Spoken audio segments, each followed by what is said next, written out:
And tonight they have a chance to clinch a finals berth. Don't sweat the technique. Bridges drives alley-oop, and Robinson with the two-handed slam. Deuce McBride hits the three-pointer. Fakes a three, sidestep, another three-pointer, punts it in. Knicks are red hot once again. It's a 20-point lead. Cavs have let go here. Like the hope is disappearing right now. Another turnover. Anunoby, Brunson, alley-oop. When they sweat the technique. And Anunoby with the slam. Believe it, Knicks fans, the New York Knicks are going to the NBA Finals. So much of this morning has been spent on the Knicks and their incredible run. Let's talk about the Cavs for a moment here as they fall one round short. Their owner, Dan Gilbert, tweeting after the game, "We took a step ahead this spring, but we are nowhere near where we need to be. I can't thank the fans enough for the support this year. We will dig in all summer and do everything we possibly can to take the next step. We will grind until we get there. Congratulations to the Knicks and best of luck in the finals." Let me bring in Windy, because again, as I mentioned, at the end of that game, you were the only Ohioan left in the building. It was all the Knicks fans and Windy from Akron.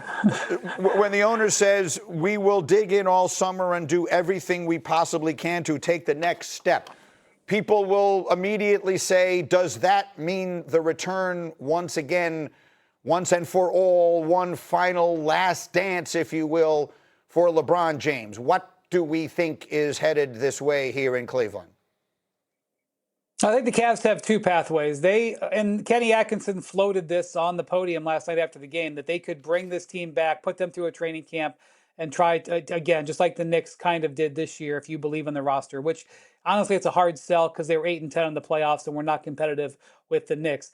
The other thing that they can do is get inventive, and that would go around James Harden. James Harden is going to be a Cav next year. He's going to sign a new contract in all likelihood. He's going to opt out of his contract and sign a new deal. And that new deal will probably be structured in a way that will allow the Cavs to dip below the second apron. And once they've done that, it can bring in the availability of them to make a major trade. And is that trade a sign and trade deal for LeBron James? Is it a trade for another star player? Would they enter the Giannis Antetokounmpo sweepstakes? Would they try to trade for Giannis Antetokounmpo and then try to convince LeBron James to come over on a vastly reduced contract? Or would they just try to bring it all back? All of these things are possible. Also this summer, Donovan Mitchell has a contract extension decision. He has one guaranteed year left on his contract. The Cavs would love to extend him, but for various reasons and for financial reasons, he could push that decision off into 2027 and face unrestricted free agency then. So a very big, weighty summer of decisions coming up for the Cavs. They could take big swings if they wanted. If they were to take the biggest swing, if it was an all-in effort, and you're able to get Giannis for 1 year, even knowing maybe Giannis didn't want to be in Cleveland for the rest of his career, and you're able to lure a guy like LeBron. You imagine a team with LeBron James, Giannis, Donovan Mitchell, and then James Harden all together in the Eastern Conference?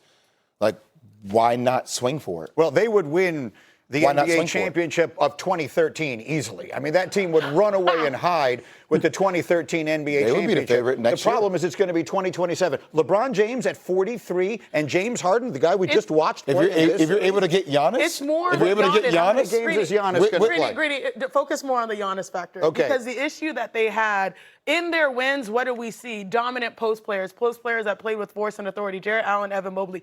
They were non-existent in their losses, and you have to address that heart and soul factor. How fierce you compete. No one is more fierce in the paint, 2 feet in the paint, getting downhill than Giannis Antetokounmpo on days where he's great. This is a guy that wakes up, averages 30 on 60% shooting. The only issue has been his health when it comes to the postseason and being available.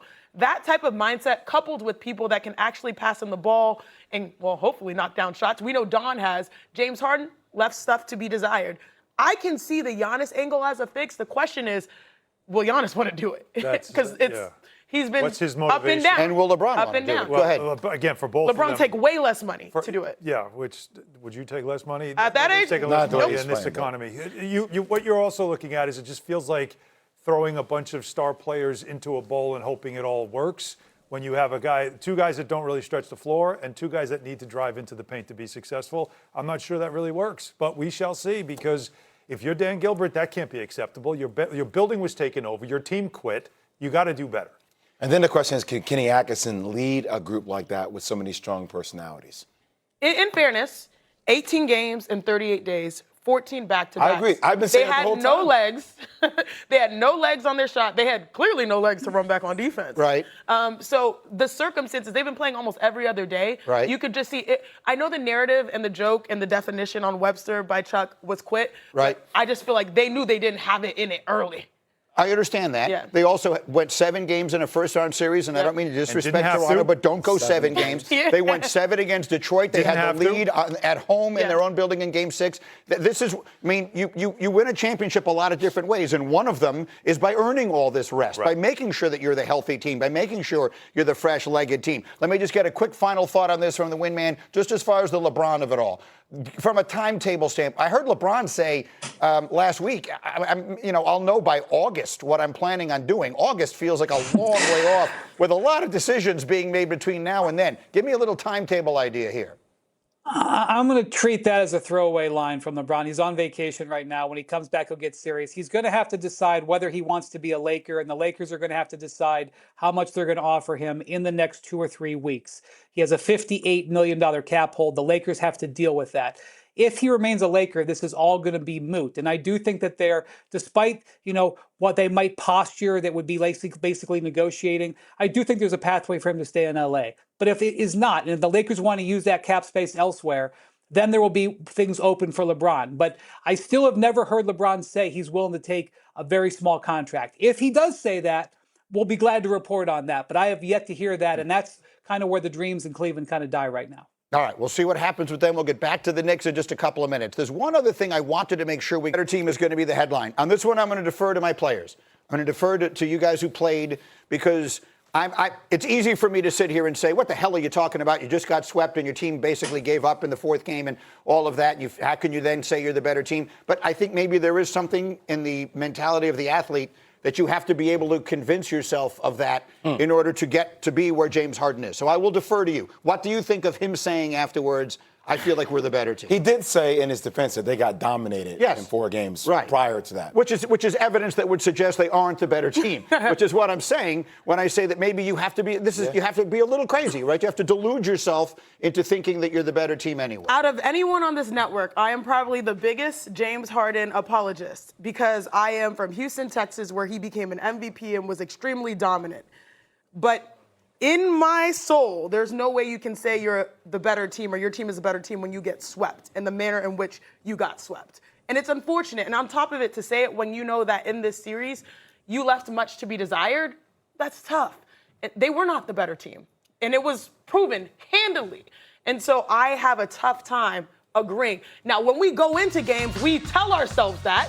But after games, we have to face the reality and hear the music. And the music was loud. The music was a symphony. And so I can't agree. I understand the mentality. But at the end of the day, ball don't lie. And it really bounced in New York's favor. I just, when I hear James talk, I feel like I know what it is. And I don't think James Harden is worried about what anybody thinks about James Harden. And I don't think anything that James Harden can say is going to change somebody's interpretation of James Harden. If you think James Harden plays a style of losing basketball, then you're going to feel that way. You're going to feel that way. It's going to be confirmed after this series. There was a part of me as a former player, even Donovan Mitchell's comments as well, when he backed James Harden up, at some point, you got to be in the trenches in the foxhole together. The rest of the world doesn't have to believe you, but you got to fight for each other. And if James Harden is coming back next year, I'm not saying what he said is right, because it's not on paper when we listen to it. But in that locker room, if you're coming back to that team, you want your teammates to believe in you and what you have to do the following year. And Donovan Mitchell felt the same way when he backed up James Harden in his post presser too. Windman, again, let's put the ribbon, if we will, on a Cavalier season. They did get to the conference final. They do wind up with a losing record in the playoffs, for whatever that's worth. They are, from what you've been telling me, Harden is coming back. That's signed, sealed, and delivered. So what does their future look like? Yeah, they have 2 pathways they can go. One, they can sort of run this team back, maybe change Kenny Atkinson's coaching staff, go through a training camp, similar to what the Knicks did, basically say we believe in this team and keep it going. 2, they could make major changes. They already made a major Harden trade, trading away one of their young all-stars, Darius Garland. They could examine trading away one of their other young players, either Jared Allen or Evan Mobley, which would be a major move. And when I was walking out on the court last night, as the Cavs fans were all yielding their arena to the Knicks fans. Every single Cavs fan that passed me said, are we getting LeBron? Are we getting LeBron? The Cavs could only pay him $3 million as they're currently constructed. They could make moves to try to attract him, to try to trade for him, but those would be complex. But LeBron James will be an unrestricted free agent in a month. What do you think, Wendy? I mean, Alan, if you were to put LeBron James, and again, we're just playing fantasy basketball at this point. Yeah. If we were to put LeBron James at the age of what he'll be next year, 43, on that team, are they a legitimate threat to win the East next year? I don't think so, mainly because, again, that backcourt struggles to defend. And James Harden really has to just look in the mirror and why they lost the series, because he's supposed to be one of their better players. He might have been one of their worst. Yeah, it was not pretty for most of this